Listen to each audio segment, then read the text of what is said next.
I think one thing we need to dissociate is that burnout is not being tired.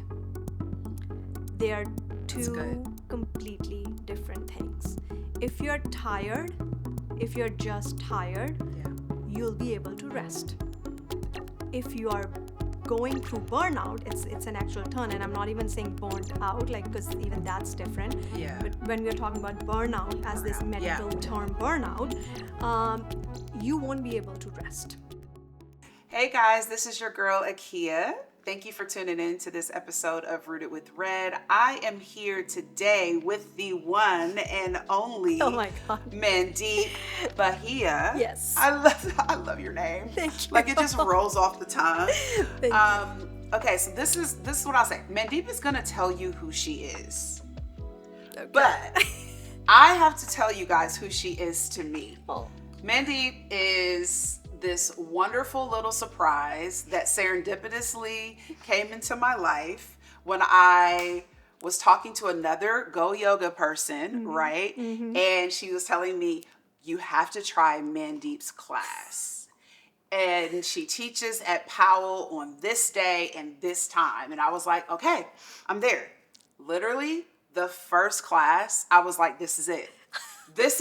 I hereby crown you as my guru. That was exactly what it was. Like, I know that is like a lot and I'm landing on thick, but I mean it. Thank you. Like, the one thing about me is I will not blow smoke if I don't mean it. But you were a lifesaver. You changed my life. I know, yes, I was doing the work too, but it just helped me grow so much.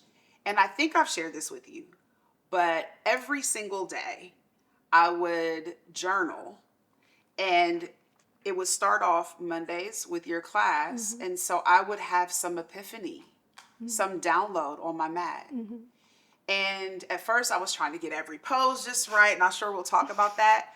But then I remember just like finally listening to what you were saying and just letting it go. Meaning letting my expectations of myself go. And so, welcome. Thank you. Yeah. Thank you. I'm so glad to have you. Thank you. Oh my God.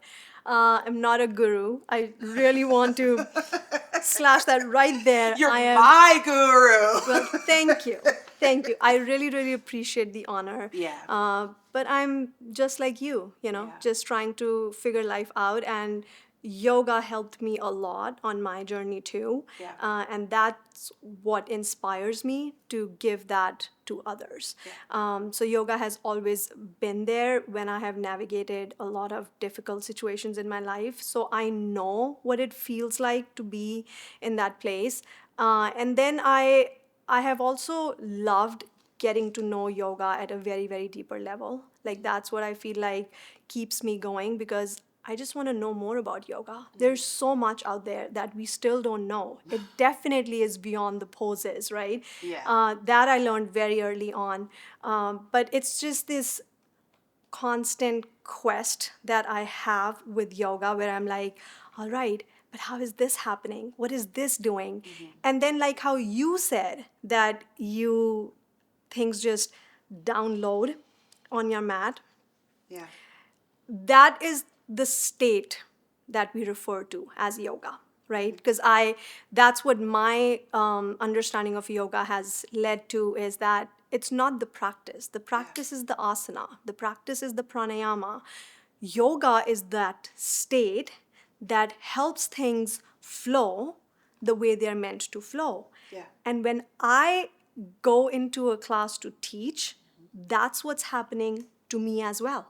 Wow. It's like there's so much. Yes, I plan, of course. I'm teaching a class. I'm responsible for your guys' well-being and your bodies being balanced. So I plan. I plan poses, I plan sequences, and I plan like a little thread of themes of, okay, we'll bring this message forth through the class today, help them understand this concept like surrender or, other things. Yeah. But a lot of things, and especially with you, Aki, I remember every time you would come to me and tell me, this is what I loved that you said today. This was it for me today. Those things, I didn't plan. The things that clients come to me and tell me help them the most, Yeah. I never plan those things. Yeah. It's very funny. I'm like, then why am I planning? Like, Yeah. Yeah. I can totally see that. but those are the things that come through me Yeah. into the class, and someone needed to hear those. So I don't take credit for that. I'm just, again, I get, while I'm teaching, I'm also in that very present state of yoga, and I allow things to come that are needed for the students in the class, and just become a channel. Yeah. So I don't stop myself. Yeah. I don't tell myself to say. I just allow myself to become the channel. And then that's why it's received by you guys Yeah. in that same way. Yeah. So So good. No, I mean, because I guess because I've been to several of your classes at this point, it's obvious to me that's exactly how you approach your teaching, is you are a vessel, the channel yes. by which whoever, whatever you believe in, higher power, spirit, divine, whatever it is, Yes. moves through. True. It's the highest version of yourself, Exactly. right? Exactly. And so there were several journal entries that when I started my Substack, I converted into real post. There was one time in particular that is coming to my mind right now where I remember you. So I had New Year, I think it was actually at the beginning of this year, because I started with you the Last year. Prior, right? So I was in class. I'll say two things. Okay, first time I remember being in this pose, and I believe it was Warrior 2, and my arms, my shoulders were so tired that day. But I was tapped into that place enough to know that it wasn't physical fatigue. It was emotional fatigue of carrying what was not mine. The weight. And you didn't say that. But it came through. It was more felt. It was more energetic. And I took it. I extracted that. And so I came home and I started writing about that. So that was one experience that literally changed my whole thing that I was going to be working on at that point.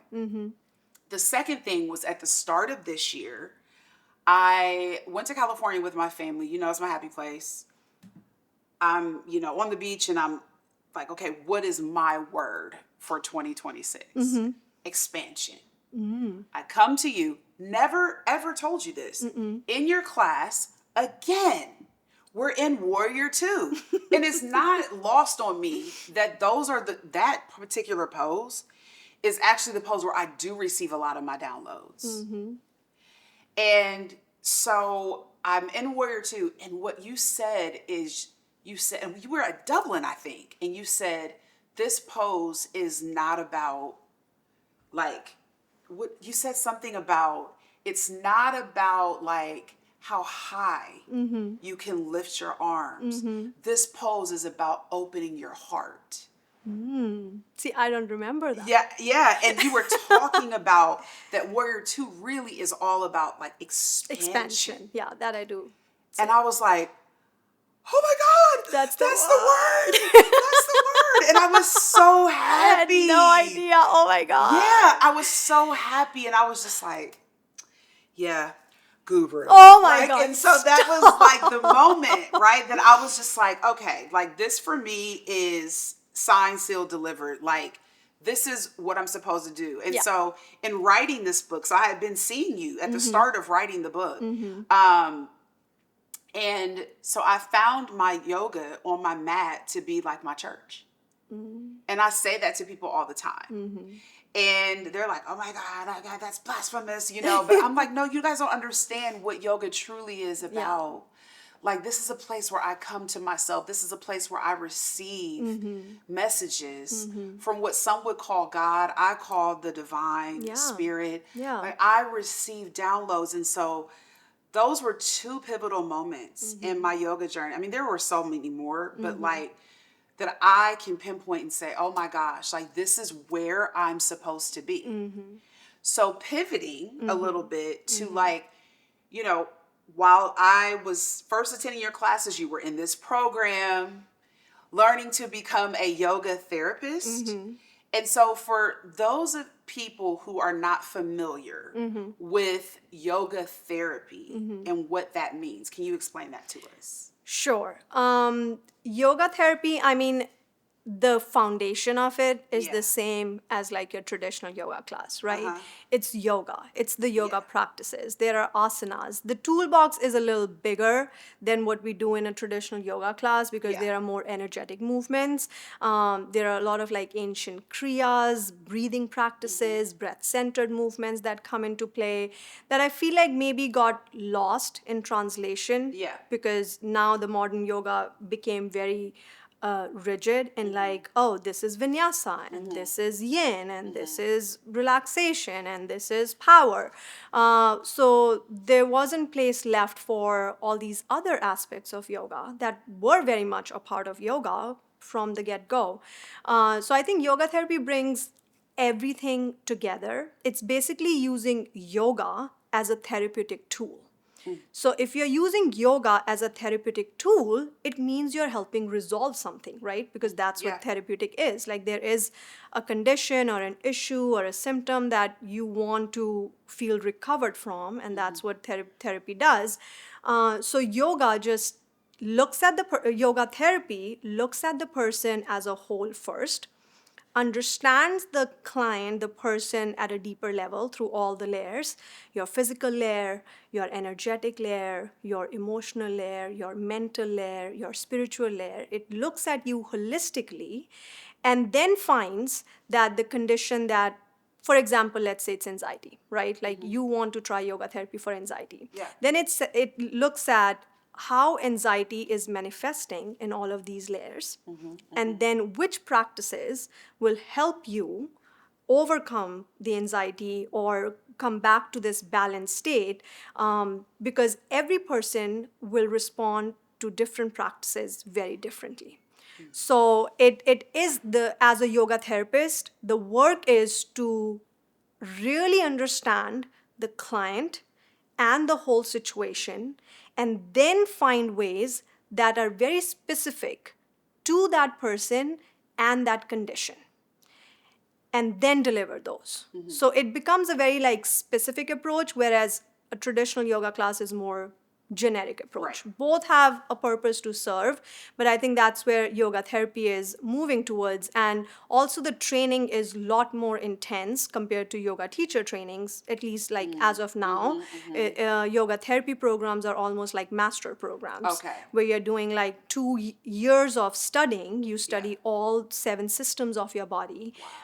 So that's why for me, it felt like very natural to move towards that because I'm a dentist, and that comes Right, with the right. territory, and I was missing a little bit of that. So I Yeah. moved into yoga therapy to fulfill that part of me as well. But you study all the systems, you study all the contraindications for every single condition. So you can apply yoga therapy for not just anxiety, stress, fear, but also for digestive issues, Oh. autoimmune disorders, nervous system disorders. There's yoga therapy for Parkinson's. There's yoga therapy for Alzheimer's. I'm not saying it'll fix it, Right. but it helps you manage symptoms in a much more tangible way, because the answers that medical science doesn't have, yoga therapy is, I think, almost solving them slowly. It's not there yet. But in Europe, that's where I did my training from. A lot of my trainers work in the hospitals as a team of the medical, like Yeah. the whole team, part of that whole medical team, and help clients like, maybe it's people with early onset dementia or Alzheimer's or respiratory illnesses or skin disorders. Yeah, so they are a lot ahead. Yoga therapy help with cancer. patience. Really? Yeah, like just managing those symptoms, exhaustion, People going through depletion, chemo, people like, going through chemo, yeah. how to prepare yourself to go through Yeah. chemo, what practices can you do while you're getting the treatments, after the treatments, and all of that. So it's wild. It's a huge scope, and we are, I think, just scratching the surface. And that's, I think, what excites me, because Yeah. I'm like, it's new. We are all gonna figure it Yeah. out together. So I mean, it's amazing that, but I can't say that I'm surprised. I mean, just in like the 2 short years that I've committed myself to the practice. The changes, and don't get me wrong, like I do other things too, yes, right? yes, So it's not just show up on my mat yes, and, do these poses in like flow or a power yoga or something like that. yes. There are other things that I do, but I will say that yoga actually was my starting point. It actually, like the traditional yoga class with you and then some other teachers, was actually the traditional starting point that I started at. And then it just opened me up Yeah. to other possibilities, to other healing modalities. And so I feel like it is so encouraging, especially with somebody like me that's in the mental health advocacy space, for people to understand that, it's accessible, right? And like you too can benefit from even just the basic things. Just the of basic thing. Just the asana practice. Like if you Yes. don't believe in this channeling and all that, you don't have to. Right. Just doing the asana practice itself will do wonders for you, that nothing else outside can touch. And I that's my quest. Like I don't have the answers yet, but Yeah. I started with yoga because of my mental well-being as well. I mean, I stumbled upon my first class. Yeah. I was at a very low phase in my life, panic attacks, palpitations, mentally not feeling strong, and I tried everything else. Not that I tried yoga looking for something to happen, but Yeah. I just stumbled upon yoga, and I did a class because someone was like, "Do you want to try it?" I said, "Sure." Always happens that way. And then I did it, and within 3 classes, I felt 80% better. And then in 3 months, it was gone. And I Yeah. still remember, it was January of 2020. It was before the whole COVID thing happened. I told my husband, I feel myself again. And I am mentally very strong. The only thing I'm doing different is yoga. Yeah. And now I want to know why. Now Yeah, I want to yeah, know that's- what yeah. did yoga do to me Yes, that I yes. am mentally, like, inside me in such a confident space. Yeah, I feel yeah. like not a different person, but I feel like myself. Yeah. Like this is who I am. And then I did my first teacher training. And then it's just ripple effect from there. They're like, "Oh, you're good, so you should teach." So I started Yeah, teaching, yeah. and then I just kept doing trainings, just trying to learn more, learn Yeah. more, learn more. And even yoga therapy was a part of that learning more, where I'm like, I think there's something more to yoga that's out there. And that's why I chose to do it in Europe, because I'm like, okay, whatever's happening here in the US, I think I have a good grasp of it. Yeah. Let's see what others are doing with yoga. And then I learned so much more, which I again bring Yeah. back to classes and things like that. So it's wild. I mean, well, so I want you, because somebody listening may be like, "What, she keeps saying asana." Asana means poses. Poses. Okay. Yeah. See, Sorry. I kind of gathered it, and I was like, "Oh, okay, I'm Yeah. picking up what she's putting down." yeah. But somebody else may be like, "What does she mean Yeah. when she says, No. I don't want to have to take to ChatGPT." Yeah. Right? No, And like, no. like, so what is Asana. asana? Is just means poses. Asana means poses. Yeah. Pranayama means breathing. Dhyana means meditation. So these are like just the Okay. literal translations. What we call the yoga practice, it's an asana practice, which means you're practicing poses. Okay. You're doing the poses. Yeah. And that gets you to a deeper state. Okay. Even though it doesn't seem like on the outside, you're like, oh, I'm just yoga, it's just stretching. Yeah. If that helps you, sure. Yoga is Yeah, stretching. I think it's a But lot more than that. yeah. And I think eventually people who are meant to discover the deeper layers of yoga Yeah. slowly make their way there. But if for you yoga is stretching and it's helping you, so be it. So be It it. still does wonders for you. Yeah. So whichever level, and that's I think is the beauty of this practice, this whole system of yoga, that it's so powerful that just one component of it Yeah. can help you. Yeah. Like just there are some people who just do breathing. Yeah, Right? I was gonna say that, yeah. So just breath work, that does wonders. And it's Yeah. a tiny component of this Right. whole system of yoga. So whichever is helping you, do that. That's okay. You don't have to be rigid that, oh, I have to, look a certain way or do all these practices for myself to call that I'm doing yoga. No. Like a Yeah. tiny component is helping you, you do that. Yeah. Yeah, it's If along the way you grow and eventually Yeah. learn about the other modalities and you want to try them, sure, maybe that is where life wants to take you. But if not, you're happy doing your poses and your breathing and that's it for you, great. It's Yeah. helping you, right? Like that's what the intention is. 100%. Like, yoga is not, again, like going back to that guru. Yoga is not a guru you need to please. Yeah. Yoga is Yeah. helping you right. become better in your own being, in your own self. So use the practices that are helping you Yeah. and leave everything else.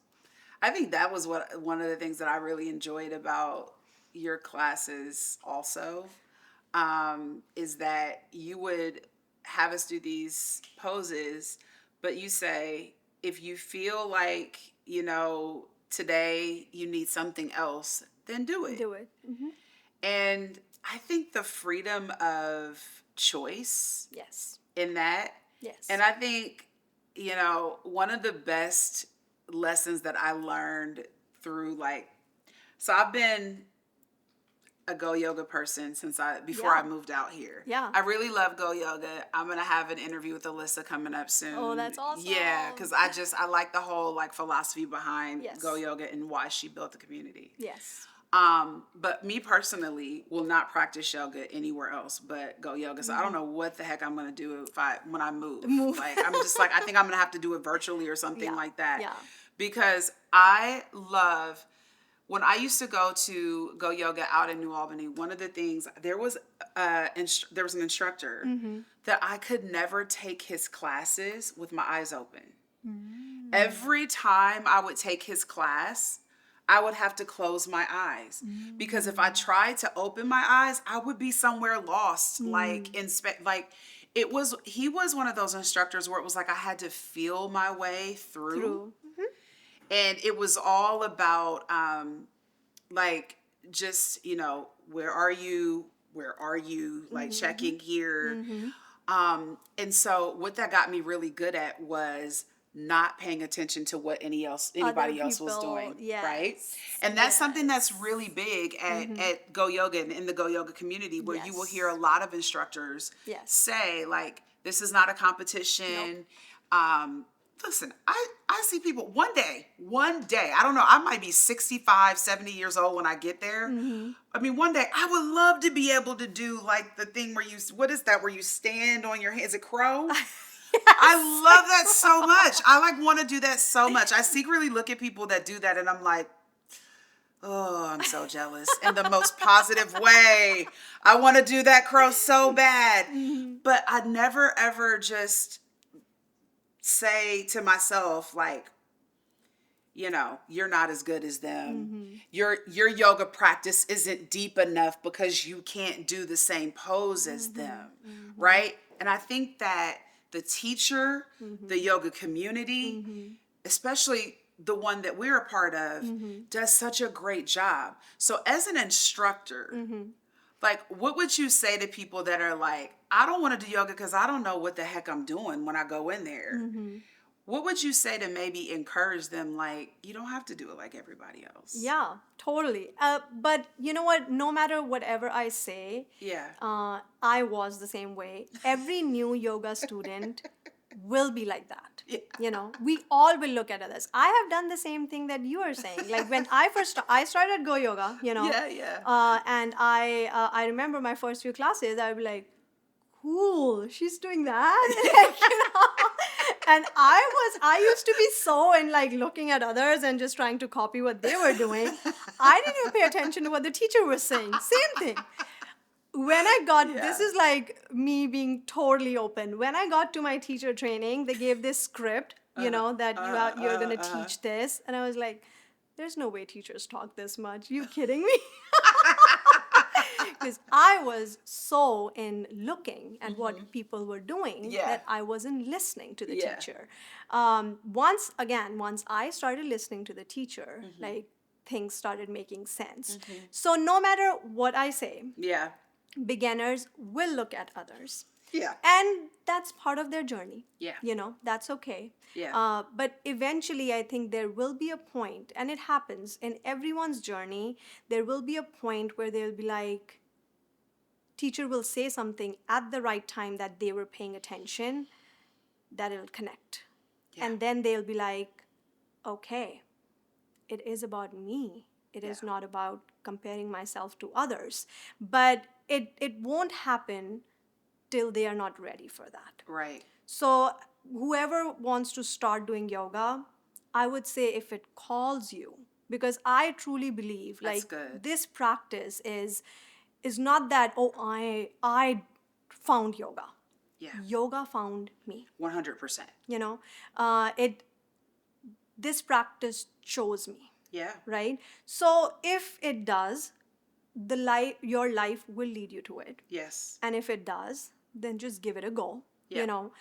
Sometimes if it's not meant to be, you'll be in a wrong class, you'll be with the wrong teacher, it will not resonate, you leave it, you'll go away. But if it's really meant to help you, it's really meant to, be a part of your life, it will bring you back to it. And then there will be a point on this journey where everything clicks. Yeah. But it will not happen in your first class. Yeah. It will take time, like every new thing you try. It will take time. You will fumble, you will fall, but there will be something that will keep bringing you back. So follow that till it all connects. Yeah. And the day it does, life will be a dream. Well said. Well said. I mean, we're done. No. No, but like seriously, it is truly, I love that you said that. That it's not that you choose yoga. I mean, I will say there are people that, they add it to their fitness routine and all of that, and that's fine. But yes, for people who choose it as or who fall into it, or it finds them or chooses them as like a lifestyle, as like a practice. Like I can always tell, like when I'm going to be traveling for a while, like for example, I haven't been able to do it for a couple of weeks. Yeah. Now, I'm okay because I have other things that I do to help keep me grounded. Yes. However, if I go too long, I can tell little by little things are just not as settled as they could be. Yes. And I'm like, I haven't been on my mat. Yeah. And so even when like I have to make a big decision or I'm torn, I'm like, it's always like for me, let me pray on it. Let me meditate on it. Let me yoga on it. Those are like the trifecta of the three things that I do. And God forbid, if all else fails with those three, which it never does, I always go to my journal. Yeah. And that's like, and it's so, those are like the holy grail of the things that like I tried and true for me. Yeah. And so I love that. And one of the things that we slightly touched on in the beginning, when you were talking about all the things as a yoga therapist that particular thing or yoga therapy helps with, burnout. Yes. You and I have talked a great deal. I'm not going to disclose why. We've talked a great deal about burnout, and it's exciting that the practice of yoga therapy can actually help people with burnout. Yes. And so we were talking before the recording started about how, I said in particular for me, my background of growing up in the church in a religious environment, which a lot of people who come to my platform, they come for that reason. Yes. I was taught that to rest was to be lazy. I mean, if you think about it, like my Sundays, which we call the Sabbath, was spent all day in church. Not to sleep in, not to do yoga, not to rest, but to be serving, doing in church, which is the complete opposite of what the Sabbath should be for. So, that said, going through this process of like deconstructing and like, really working out, what my true beliefs are and how I want to live my life, I have learned that rest doesn't equal laziness. Yes. But I don't always practice that. And so I want to ask you, I consider you to be an expert in this field. I'm sure you work with a lot of people who come to you who are burnout. What is burnout? Number one. Number two, what are some of the symptoms of burnout? And then three, how should you address it if you notice that you are burnt out? Again, burnout, why it excites me, same like yoga therapy, we don't know enough about burnout yet. Yeah. If you look at organizations, like WHO and all, they talk about burnout as this workplace disorder. Yeah. Where you have been going on for too long. So that's why you feel tired, you feel overstimulated, but then they say once you are out of the workplace, it goes away. Not necessarily. And not everyone it's not that you get burnout only if you're working, right? Like stay-at-home moms get burnout. Yeah. Caregivers get burnout. Like there are a lot of different people who experience burnout. I think one thing we need to dissociate is that burnout is not being tired. They are two completely different things. If you're tired, if you're just tired, you'll be able to rest. If you are going through burnout, it's an actual term, and I'm not even saying burnt out, like, because even that's different. Yeah. But when we're talking about burnout as this Burnout, medical term, burnout, you won't be able to rest because burnout is a nervous system dysregulation. It's an actual disorder where your nervous system is really dysregulated. So when I experience, and I have experienced burnout a lot of times in my life. Yeah. So when I experience burnout, this is how I feel like. My nervous system gets dysregulated, so my body feels tired, like it's completely out of energy. There's nothing, I can't even lift a finger. But my mind is constantly running. Yep. Like, you need to reply to this, you need to do this, that's the next task, you need to finish that. So the mind is not able to stop. So that's the disconnection, that's the dysregulation. And then when you tell someone going through burn, and I try that, I'm like, I'm just gonna rest. Guess what? I cannot rest. I lie on a couch, I cannot call that resting. Right. Because I'm up here. Correct. While my body is completely depleted. So that's, for me, everyone experiences burnout differently. Yeah. Some experience more like anxiety, some people experience more like depressive symptoms. Like everyone, there's a whole spectrum. There are 12 stages you go through in burnout. And so it's not that this will be everyone's experience, but it's similar to that. Yeah. It is for sure a nervous system dysregulation.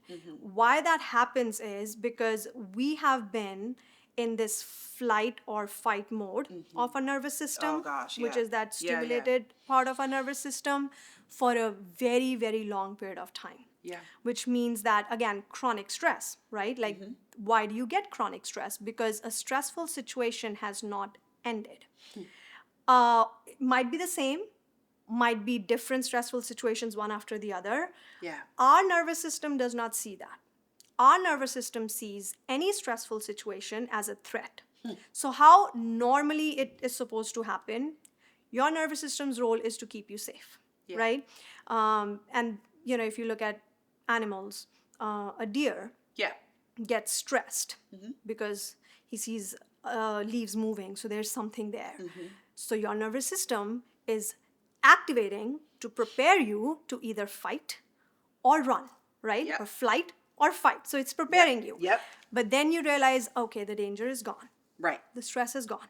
Right. Then your nervous system is supposed to come back down Supposed a regulated nervous system. A regulated nervous system is supposed to come back down Yeah.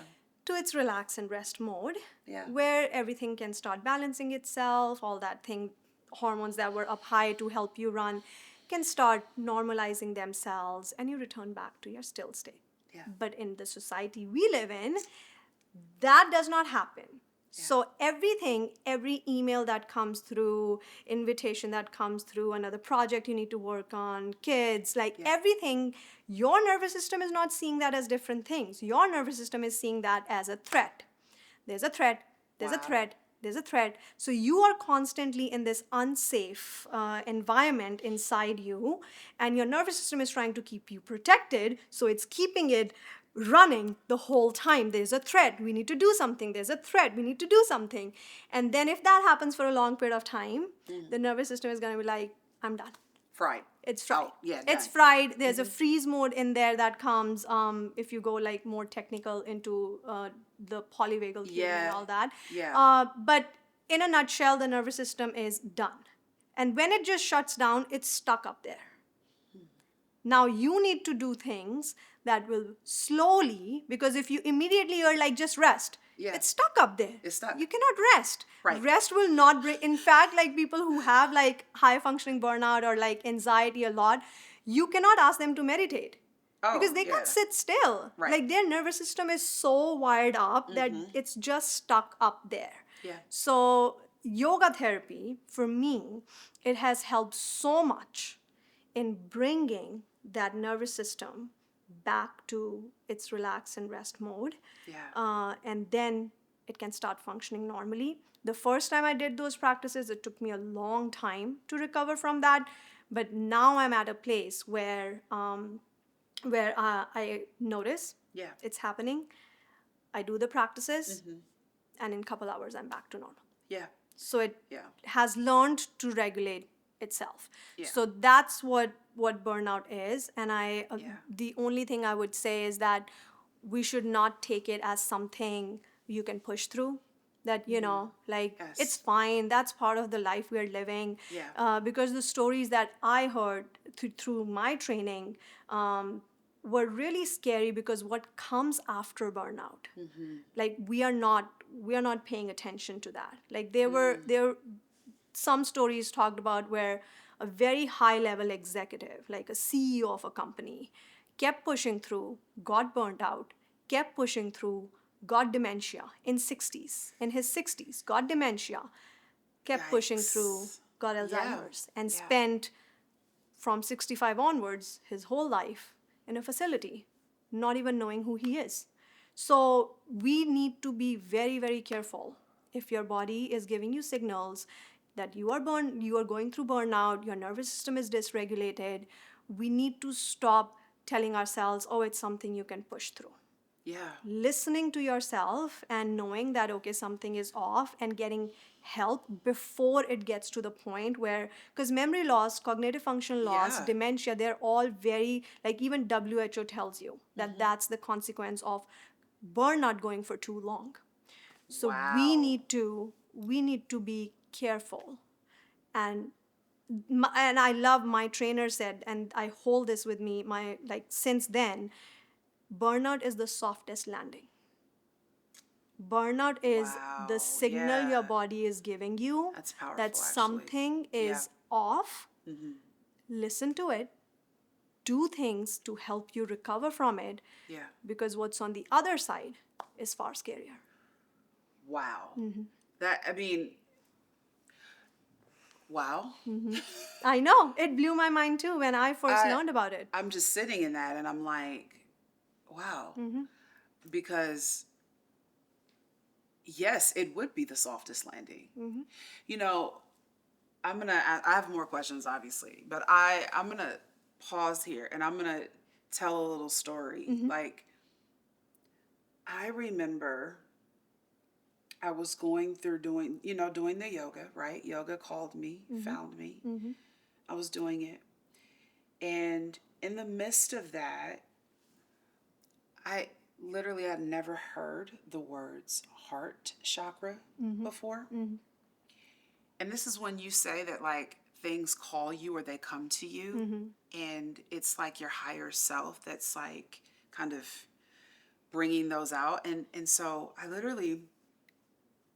I kept hearing the words heart chakra. And I've told this story before, but this is so relevant. That was how I found Reiki. Because I asked a friend, I started researching it, and I literally felt like I kept hearing like, you need to heal your heart. Like you need to get your heart chakra open. That it wasn't just heart chakra. Then it was escalating to, you got to get that right. When I dove deeper into like what all of that means, is like, it's typically tied to like, it's close to the breast. It's close to like, like tied to family stuff. And I had no idea, but I had in previous years, what actually sent me into an anxiety spiral was I had gone in because I had thought I felt something in one of my breasts. Come to find out there was something in the other. And they, it was like quick biopsy. Like, they were very proactive about it.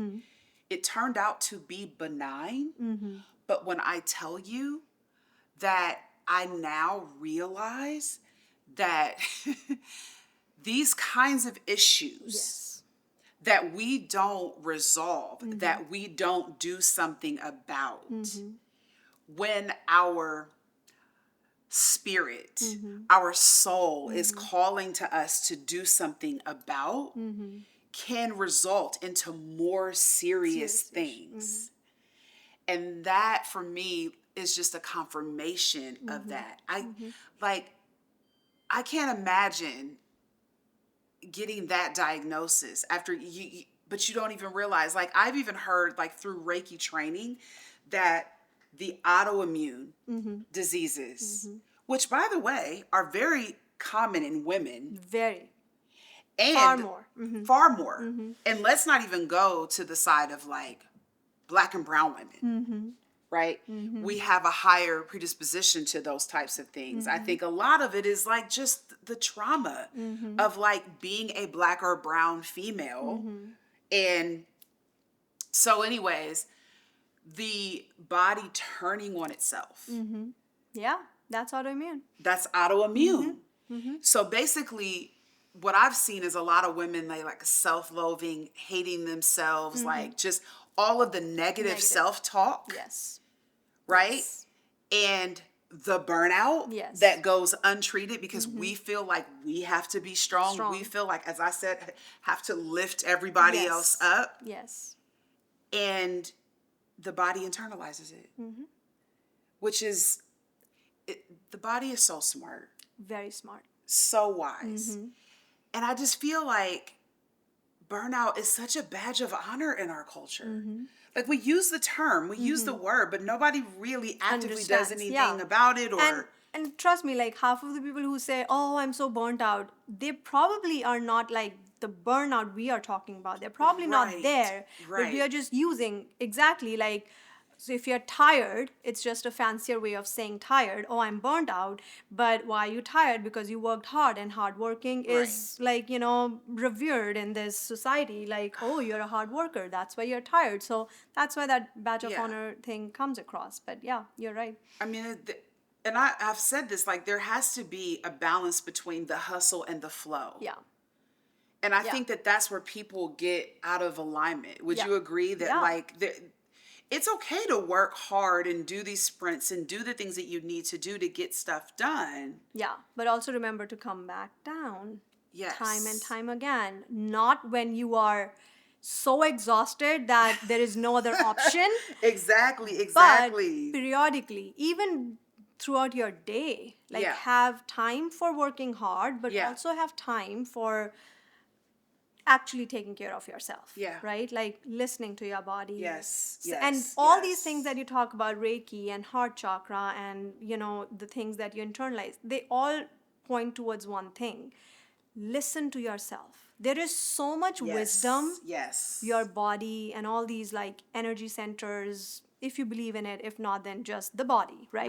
Right. There, Right. the right, wisdom right. is in here. The wisdom is in here. It's all Yeah. in here. Yeah. We just need to find the time Yeah. and the ways Yeah. to access this wisdom. And yoga and Reiki and breath work and journaling, all of that just removes the blocks so that we can truly access the wisdom that's sitting inside us. The answers are always in here. Yes. Say it. So that's the work that needs to be done. So maybe not daily, but weekly, do a check-in. Yeah. Listen to what your own system is saying. Yes. Get those answers, Yes. and then move on accordingly, rather than being on the Yeah. hamster wheel and go all the time. Yeah. Because you're absolutely right, that is what will lead to more imbalances, and 100%. those imbalances lead to other disorders, and all of that is avoidable. Yeah, it's there's this thing that when I had started like doing my life coaching training, you would believe it because you do yoga therapy, so you would believe it, right? So although the work that we do with clients isn't, very different, really they come for the same reasons. I can't tell you how many people hired me because I'm just burnt out. Yeah. And I'm like, oh man, pot calling the kettle black here. So like, how am I gonna you're hiring me to help coach you out of burnout? Hello, like I need a coach too. Like, since this is what we're doing here. Yeah.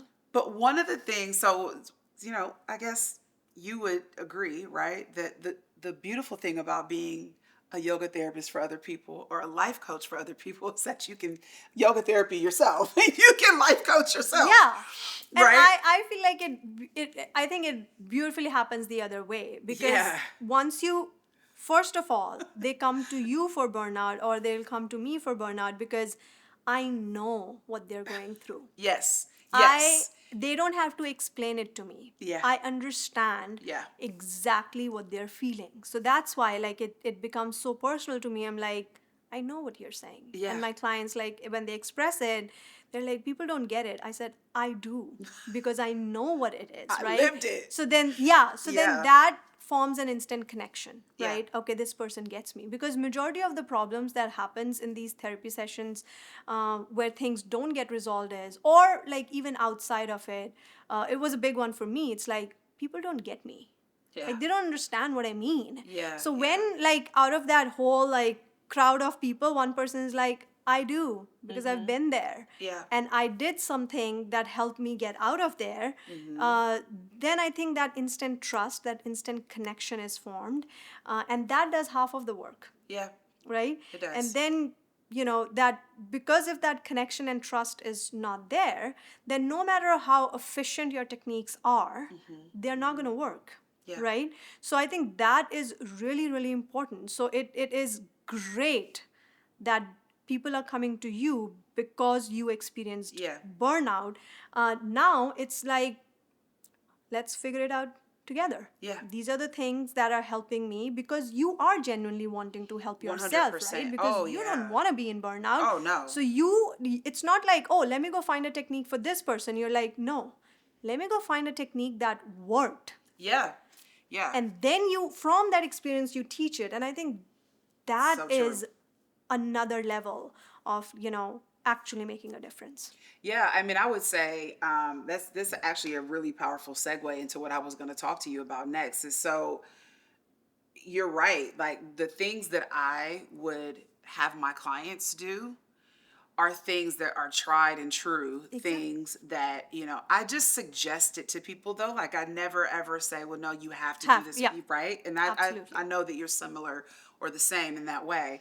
One of the things that I really love having my clients do is an energy audit. And so, whereas with me, you're in the body, you're having them breathe, and which is, God, that's so important because it helps you get out of here and into here, and where I am all in here, right? And so the combination of the both of them are just fantastic, right? And so where they're actually like, I give them prompts and they're journaling through like, okay, what is giving me energy, and we go through this whole thing. So for you, when you are working with a group of clients or you're working with individuals, what are some of the things that you have them do for like recovery of burnout? Again, it's very specific. Like Right. when I'm doing a group, then of course it's like, okay, these are the practices that Right. generally have worked. But when I'm working one-on-one, it's very specific to where the client is. Because sometimes, and even in burnout recovery, some days when the client come, they're like, oh yeah, I feel great, energetic, and all right, let's do this. And then the next week, the client comes and they're like, I can move. So the practices are going to be very different for both days. Yeah. But most of like, I mean, in a nutshell, if I have to explain, there is like holding the space of like, what this week was like, what is the current situation that the client is experiencing, holding the space for that. If something comes up, it's definitely not talk therapy. Like I'm not going to tell you what to do, Right. but I hold that space, so anything that has to come out comes out, and that space is held the whole time. The client is welcome to talk anything that comes up that the client wants to share throughout the session. Yeah. That's always welcome. But then we use either breath-centered movements, which are very simple, like, you lift your arm up as you inhale, bring it down as you exhale. Some just breathing, like specific breathing practices that work great for like directly targeting the nervous system and bringing it back to more regulated state. But usually, when you are very highly stimulated, either in your nervous system or the anxiety is very high, just doing breathing practices are going to be very hard for you to focus on. So most of the work is involving the body movement with the breath does wonders. And there are a lot of like traditional practices like kriyas and stuff where you're like doing continuous repetitive movements, maybe in your joints, maybe in your arms, like legs, anything, but continuous repetitive movements with inhale and exhale that brings about that shift in the nervous system. Yeah. Because how I look at it is that when a nervous system has been stimulated very high,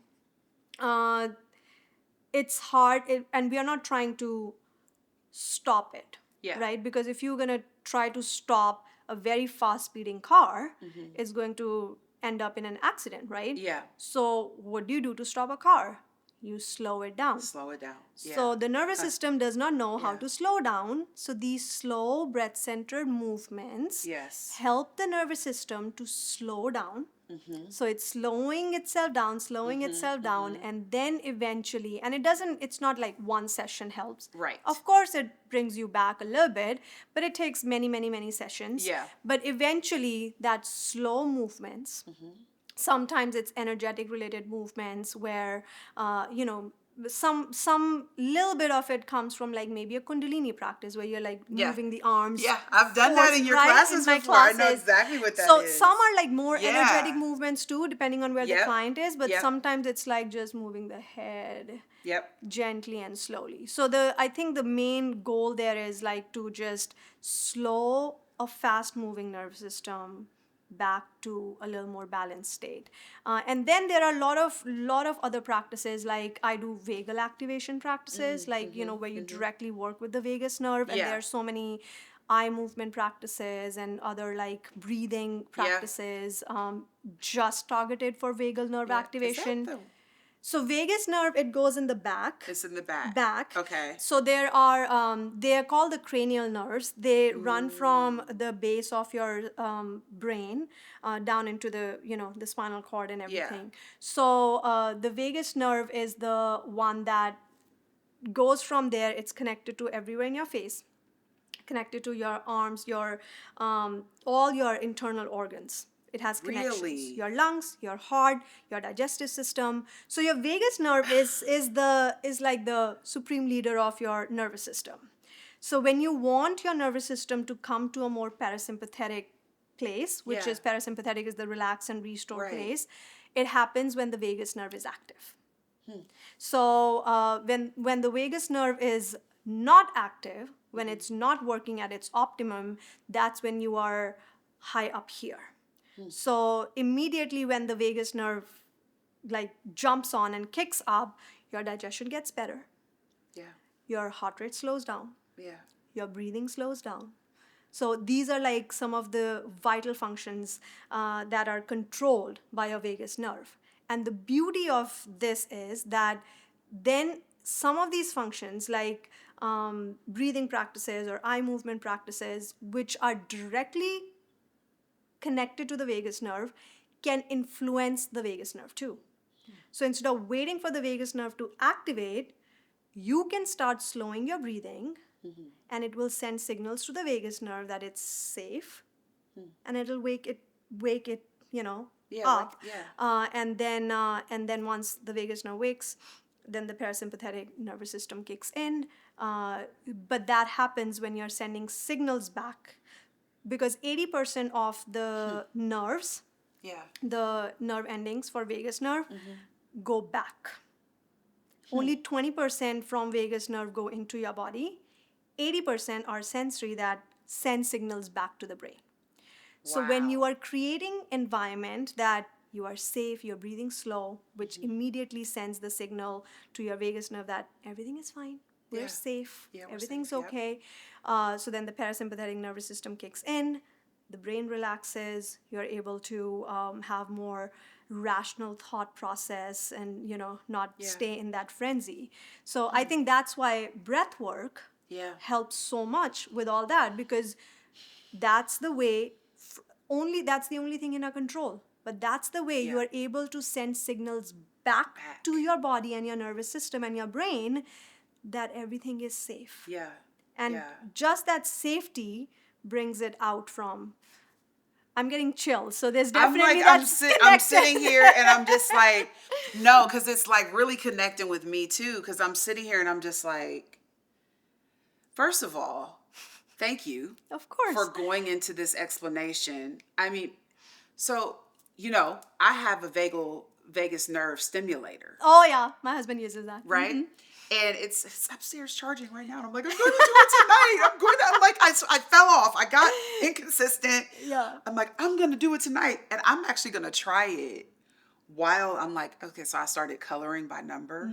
I know it's very childlike, but coloring can stress you out because there's so many Yeah. choices, Yeah, okay? yeah. And for us, Gemini, there's so many options. So many and we're like, what do I options. choose? We get overwhelmed by that. Yeah, we get overwhelmed. So I decided, I was like, okay, I'm going to color by number. So now I'm going to combine the two and see, Yes. because Yes. I do remember when I was using that consistently, and I never understood, like on my app, why it said, okay, this is the setting that you turn it on for digestive system. This is the one that you turn it on for sleep, for anxiety, for headache, Yeah. for this and that. And I was just like, there's so many things that this helps with. But now you're explaining to me how many things it actually controls and does. Yeah. All vital functions are controlled mostly by I the vagus am nerve. like, Yeah. I'm sitting here and I'm just like, how many hours until bedtime again? Yes. You're not boring me. No. I'm like, when can I use this? No. I love that. And then the only other thing with vagus nerve and all these devices, and I tell my husband that too, that try not to overuse them. Because if you do, like, you can overstimulate it too, and then you'll get into a very, very deep relaxed state. I'm sure these gadgets are really well Maybe I need calibrated. that. Maybe you need that. But I remember, because I do a lot of these yoga therapy practices on a daily Yeah. basis, and my husband was like, do you want to try this? So I tried that before going to bed, and oh my God, Akia, that sleep was like, but it was wild. I'm Yeah. like, that felt like too deep. Did it really? Really vivid dreams, like really like I was all... Maybe that's why I was having all those dreams. Now that I'm thinking about it. I mean, it was went to a weird stuff. different Like zone. weird Yes. stuff. So I was like, I do it in the morning. Oh, okay. So and my husband does it in the morning too, like while he's having his coffee. That's a It good again, idea like too. with your cortisol levels, like it balances because your adrenals are kind of controlled by the nervous system too. So so I do it in the morning because then it keeps me a good relaxed throughout the day. But it was too much for me to do at night because I do a lot of other things for my vagus nerve anyway. Makes sense. But if you don't, then maybe it will help you sleep better for sure. And some of the signs, like now that I understand that some signs that you can start sensing that your vagus nerve is working is yawning. Yawning is like the first sign, because when people like in my deep stretch classes yawn. It's making me so happy because literally I have been yawning a lot lately, but I also feel super like clear. Yeah, it's not like you're sleepy, it's just your vagus nerve is working. Yeah, so like you I just yawn. feel, Yeah. yes. And even like swallowing, because it activates the digestive system, Yeah. so you'll feel like a gulp. You want to do that? Like that's your vagus nerve. You're gurgling in your stomach, it's clearing up. So these are like some gentle signs where I'm healing, Mindy. I'm healing. I love the excitement.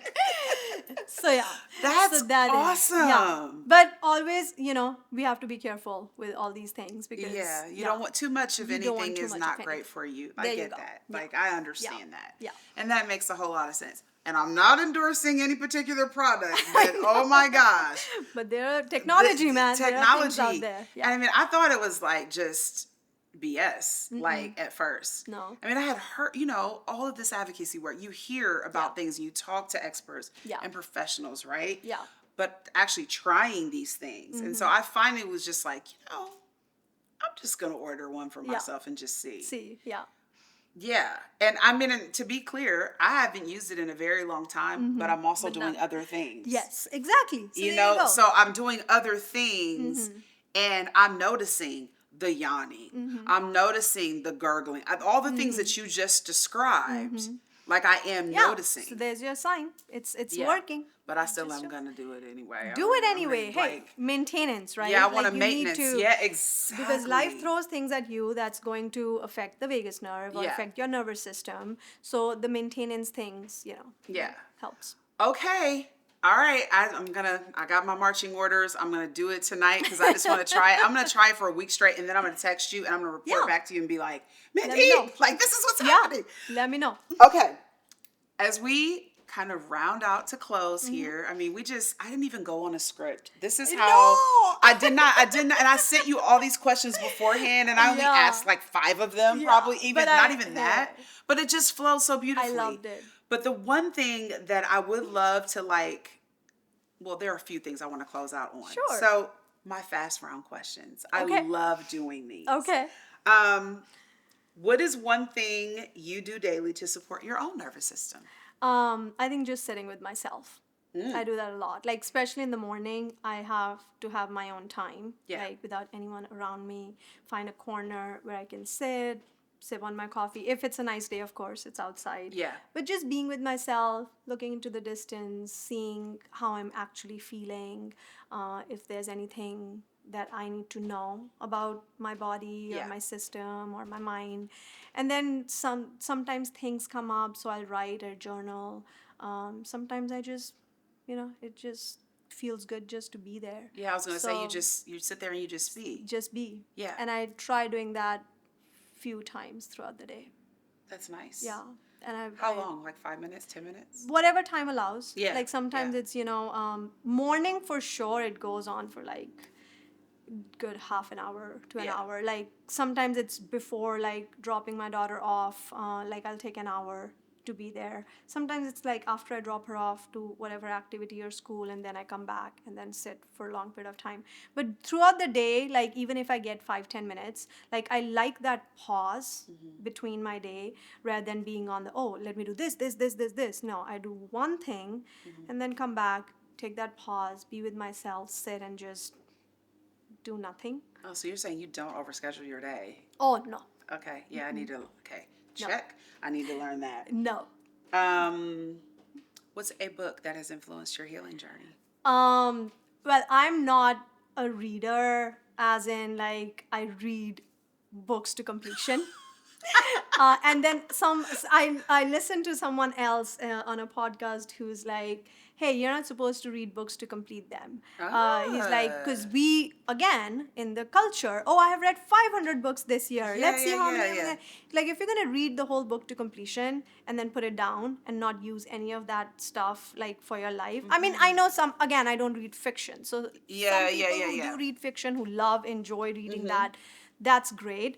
But I usually read books which like really help me understand myself better.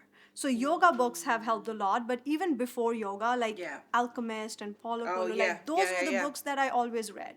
And those are the books that I can keep reading. Like I can Yeah. keep going back. I might have read Alchemist like 3 times. Like, just the same book, you just keep going back, you find something new in it. Yeah.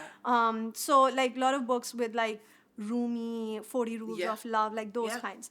But the one that I would say like changed a lot, I read around 4 or 5 different translations of the Yoga Sutras, which is like the ancient text, Yoga Sutras of Patanjali, and there are many translations out there. But revisiting those sutras, those are the gems that help you understand. I think, yes, it helps you understand how to practice yoga and stuff too, but the bigger picture is it helps you understand yourself and how your mind functions and how your inner patterns like samskaras and all dictate everything that you put out, and then have tangible ways of very practical book, very nothing woo woo about it, nothing like even though it's traditional, still very practical. And I think that book changed my whole perspective on how I look at life. That's So well, you've quoted some people. Like I'm sitting here. I'm like, yeah, I've got that book. Yeah, I've got that book.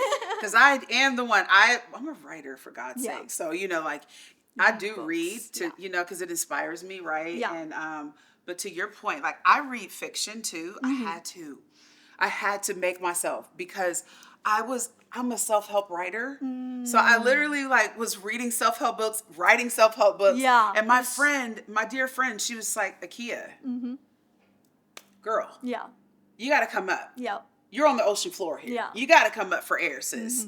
And so she got me in, and I was like, okay. So I do read fiction. So No, it's totally fine. And I recently read this somewhere and it made so much sense where the person was like, you kind of learn a lot more from fiction books than from nonfiction, because once you like understand the character and like the nuances of the character and everything and kind of like flow with the character, like there are things that come up that none of like those theoretical nonfiction books would have helped you understand. Yeah. Like so like you're able to connect the dots for all those theories of like personality types and all that. You see it in real in those fiction books. So yeah.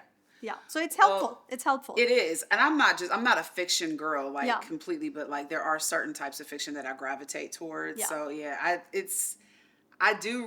I have a running list in my phone, right? Where I'm like, oh, I read 26 books. Like, yay me. But no, but I really do like to like see how many books I can read in a year. But to your point, but it's all about the integration too. Yeah. To your point, right? Like if you're gonna read all of these books but not integrate a thing, Anything. what's the point? What's the point? Then it's just entertainment. Right, Yeah. exactly. Yeah. And I'm sorry, nobody's reading a self-help book for entertainment. Entertainment, no. Absolutely No. not. I mean, the ones that make you want to cry Yeah. and all those things, like, no. Yeah. Okay. What is one myth about burnout you love to see disappear? That you can push through it. Good. Well said. What does being well mean to you today? I feel like real well-being is having no inner conflict.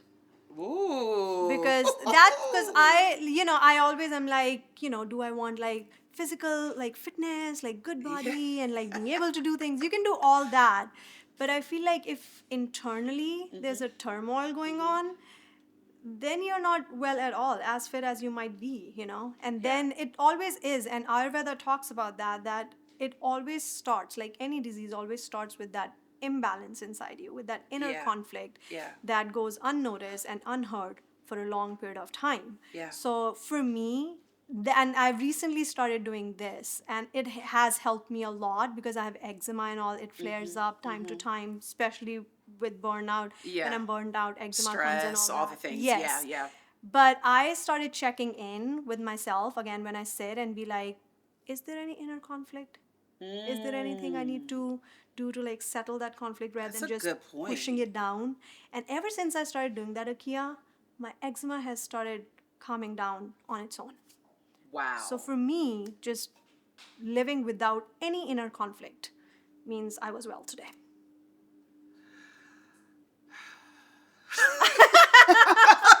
I love your reaction. Love your reaction. Yeah, that's what happens when like I kind of just like, you know how when you're having a meal and it's like possibly one of the best meals that you've ever had? So that like hearing that from you is possibly one of the best nuggets that I've heard in a very long time. Is that being well means no inner conflict. And my husband and I have been talking a lot about cognitive dissonance. And that's very, very familiar to me. Like it's similar to what you're saying because I have digestive issues, right? So that's kind of what I struggle with. So when I have inner conflict, all of that is just going crazy. There you go. And so I have learned, to your point, to sit with myself and say, uh-oh, I'm having an IBS flare. What's happening inside of me? What stress has occurred that I, outside of me, that I have internalized? Because usually that's what it is for me. That's what it is, yeah. Okay. I got chills. Oh my. We are really doing some deep work here. We really are. We are, yes. Okay, this is the last fast round question. What word do you hope listeners take away from this conversation?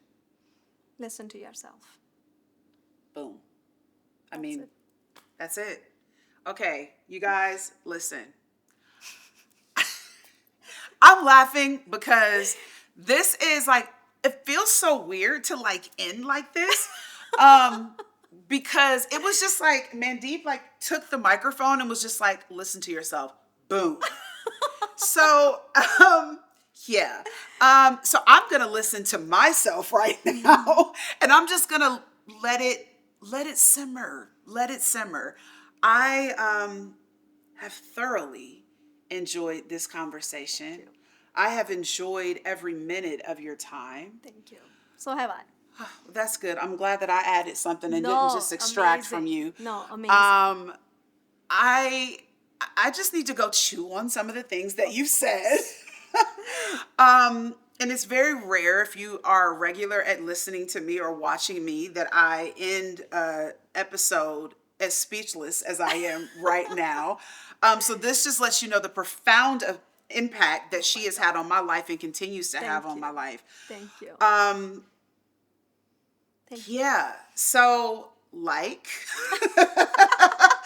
share, subscribe, follow. We are now not only on YouTube, but we are on Spotify and Apple. And it has been a pleasure spending this time with you, Please come back. If you haven't caught up on all the episodes, feel free to do so. Mandeep, where can my followers find you? So, guys, you can find me on Instagram. My handle is my name, Mandeep Bahia Yoga. You can also find me on my website, myogatherapy.com. I'm also a meditation teacher on Insight Timer. It's a meditation app, and you can find me by my name, Mandeep Bahia. I have meditations, I have breathing practices on there, and I'm also working on some philosophy talks to be uploaded soon. For in-person sessions, you can find me at Go Yoga. I teach at the Dublin location here in Ohio, and I teach hot power, I teach deep stretch and meditation there. So that's it. Thank you.